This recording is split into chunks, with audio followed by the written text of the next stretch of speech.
ನಿಮ್ಮ ಕುಟುಂಬದ ಸೇಫ್ಟಿ ಎಷ್ಟು ಮುಖ್ಯನೋ ಬೇರೆಯವ್ರ ಕುಟುಂಬದ ಸೇಫ್ಟಿನೂ ಅಷ್ಟು ಮುಖ್ಯ. ಹಾಗಾಗಿ ನೀವು ಗಾಡಿ ಕೊಡೋಕ್ಕೆ ಮುಂಚೆ ಯೋಚನೆ ಮಾಡಿ, ಅಥವಾ ನೀವೇ ಕರ್ಕೊಂಡೋಗಿ. ಯಾವುದೇ ಕಾರಣಕ್ಕೂ ಈಸಿಯಾಗಿ ಅವರಿಗೆ ಗಾಡಿ ಕೀ ಸಿಗುವಂಥದ್ದನ್ನು ನೀವು ಮಾಡಬೇಡಿ. ವೆಹಿಕಲ್ ತರ್ಬೋದು, ನೀವು ಏನು ಬೇಕಾದ್ರೆ ತರ್ಬೋದು, ಬಟ್ ಹೋದ ಜೀವ ಯಾವತ್ತೂ ವಾಪಸ್ ಬರೋದಿಲ್ಲ. ಅದು ನಮ್ಮದೇ ಆಗಿರ್ಬೋದು, ಬೇರೆಯವ್ರ ಕುಟುಂಬನೇ ಆಗಿರ್ಬೋದು. ಇದನ್ನು ತಂದೆ ತಾಯಿ ಗಮನದಲ್ಲಿಟ್ಕೊಂಡು ಸಂಚಾರ ನಿಯಮಗಳನ್ನ ಪಾಲನೆ ಮಾಡಲಿಕ್ಕೆ ಮಕ್ಕಳಿಗೆ ಹೇಳ್ಕೊಟ್ಟು ಅವರು ಮಾಡಬೇಕು ಅಂತ ನಾವು ಕೇಳ್ಕೊಳ್ತೀವಿ.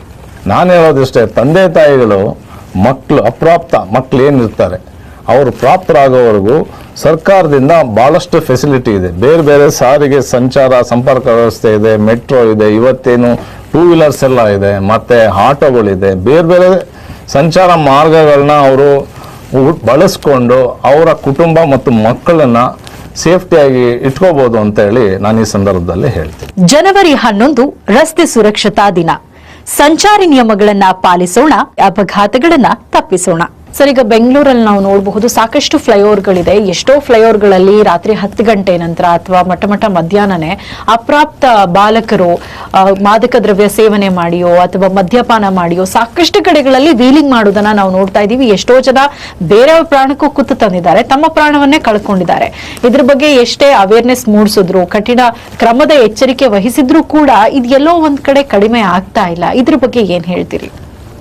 ಏನಾಗುತ್ತೆ, ಏನು ಒಂದು 16-17 ವರ್ಷ ಈ ವಯಸ್ಸಿನಲ್ಲಿ ಮಕ್ಕಳಿಗೆ ಯಾವುದೇ ಥರದ ಅರಿವಿರಲ್ಲ. ಅವ್ರಿಗೇನು ವಾಹನ ಸಿಕ್ಕಿದ್ರೆ ಸಾಕು, ಅವ್ರಿಗೆ ಬರೀ ಎಕ್ಸ್ಲೇಟ್ರ್ ಕೊಡೋದು ಒಂದೇ ಗೊತ್ತಿರೋದು. ಆ ಎಕ್ಸ್ಲೇಟ್ರ್ ಕೊಡೋದ್ರಿಂದ ಸ್ಪೀಡ್ ಹೆಚ್ಚಾಗುತ್ತೆ, ಅದರಿಂದ ಅಡ್ಡ ಯಾರು ಬರುತ್ತಾರೆ ಏನು, ಇದ್ರ ಬಗ್ಗೆ ಯಾವುದೇ ಥರ ಅವ್ರಿಗೆ ಗಮನ ಇರೋದಿಲ್ಲ. ಗಮನ ಇದ್ರೂ ಸಹ ಅವ್ರಿಗೆ ಆ ವಯಸ್ಸು ಕೇಳೋದಿಲ್ಲ.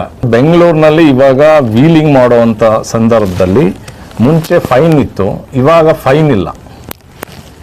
ಡೈರೆಕ್ಟ್ ಕೇಸ್ ರಿಜಿಸ್ಟರ್ ಮಾಡಿ ಅವ್ರಿಗೆ ಜೈಲಿಗೆ ಕಳಿಸುವಂಥದ್ದು ಇದೆ. ಈಗ ಭಾಳಷ್ಟು ಆಗ್ತಾ ಇದೆ. ಬೆಂಗಳೂರಿನಲ್ಲಿ ಏನಾಗಿದೆ ಅಂದರೆ ಭಾಳಷ್ಟು ಫ್ಲೈಓವರ್ಸ್ ಇದೆ.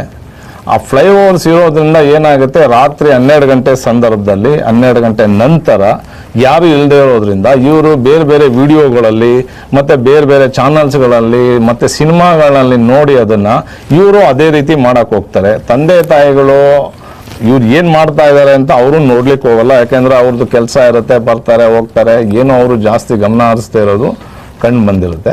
ಬಟ್ ಯಾವಾಗ ಇವರು ಅದನ್ನು ವಾಹನಗಳು ಅವ್ರಿಗೆ ಸುಲಭವಾಗಿ ಸಿಕ್ಕಿದಾಗ ಏನು ಈ ವಿಡಿಯೋಗಳನ್ನೆಲ್ಲ ನೋಡಿ ಅಡ್ವಾಂಟೇಜ್ ತಗೊಂಡು ಇವ್ರು ಏನು ಮಾಡ್ತಾರೆ, ಎಲ್ಲಿ ಫ್ಲೈಓವರ್ಸ್ ಇರುತ್ತೆ 12 ಗಂಟೆ ರಾತ್ರಿ ಮೇಲೆ ಬರ್ತಾರೆ, ಅಲ್ಲಿ ಬಂದು ವೀಲಿಂಗ್ ಎಲ್ಲ ಮಾಡ್ತಾ ಬರ್ತಾರೆ.